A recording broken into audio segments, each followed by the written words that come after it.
चतुर पत्नी। गंगा के तट पर सोनपुर नामक एक गांव था।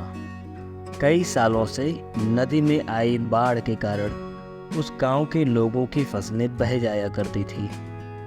लोग बहुत परेशान थे, किंतु उसी गांव में रहने वाले एक गरीब किसान भोला की फसल तो पूरी ही नष्ट हो जाया करती थी। उसके जो भी खेत थे सभी गंगा से सटे हुए थे।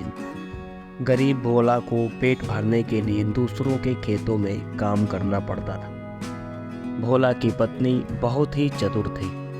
वह भी किसी न किसी प्रकार उसकी मदद करती थी। एक दिन भोला ने गंगा मैया से मनौती मांगी। हे गंगा मैया, अगर इस बार हमारी फसल बाढ़ से बच गई तो मैं स्वेच्छा से कोई वस्तु आपको अर्पण करूँगा।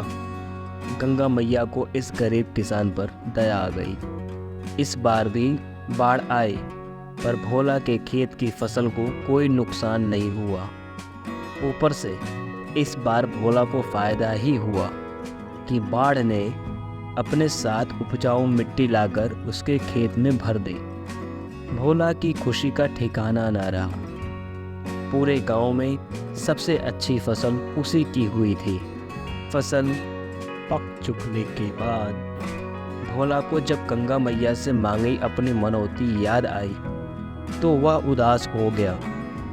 वह सोचने लगा कि अब मुफ्त में गंगा मैया को कुछ वस्तु अर्पण करनी पड़ेगी। यही सोच सोचकर वह उदास रहने लगा। एक बार भोला अपने रिश्तेदार के यहाँ मिलने गया और आते समय एक लाठी लेता आया। अपने घर में लाठी देख भोला की पत्नी को एक उपाय सूझा। उसने अपने पति से कहा, हमारे यहाँ इस लाठी का क्या काम? आप जाकर स्वेच्छा से इस लाठी को गंगा मैया को अर्पण कर दीजिए।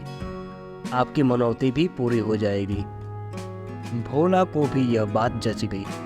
वह लाठी लेकर गंगा के किनारे गया और बोला, हे गंगा मैया, मैं स्वेच्छा से यह लाठी आपको अर्पण करता हूँ, इसे स्वीकार करें। और लाठी को गंगा में बहा दिया। भोला की इस नियत से गंगा मैया बहुत नाराज हुई और एक रात सपने में भोला से बोली, हे लोभी किसान, तूने मुझे एकमात्र लाठी अर्पण कर मेरा अपमान किया है। इसलिए अगली बार तुम जब फसल काटोगे तो वह एक टोकरी से न अधिक होगी और न ही कम। ऐसी बात सुनकर भोला पूरी तरह घबरा गया। उसे अपने किए पर बहुत पछतावा हो रहा था। यह बात उसने अपनी पत्नी को बताई तो वह भी घबरा गई, किंतु फिर उसने कोई उपाय निकालने की सोची। अगली बार फसल काटने का समय हो गया तो भोला की पत्नी ने अपने पति से एक बहुत बड़ा गड्ढा खोदने को कहा।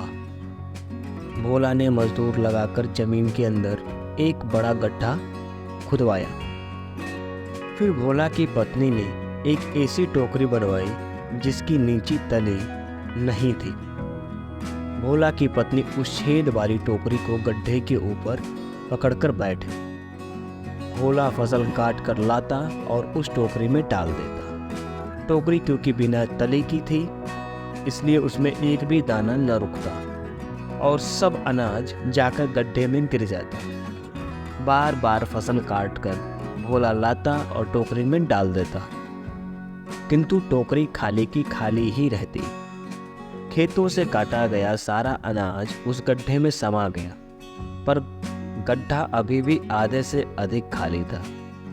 भोला की पत्नी भोला से बोली, अब गंगा मैया को बुलाकर अपने वायदे के अनुसार इस टोकरी को भरने को कहो। भोला ने गंगा मैया को पुकारा। गंगा मैया प्रकट हो गई। भोला ने कहा, हे गंगा मैया, मैंने तो अपना वादा पूरा कर दिया था, अब आप भी अपना वादा पूरा कीजिए। गंगा मैया यह सुनकर उसकी चतुराई पर मन ही मन मुस्कुराई। फिर अपने वादे के अनुसार भोला के गड्ढे सहित टोकरी को भी अनाज से भर दिया। गंगा मैया जाते हुए यह भी वरदान दे गई कि इस गांव में अब कभी भी बाढ़ का प्रकोप नहीं होगा। तब से उस गांव में फिर कभी बाढ़ नहीं आई।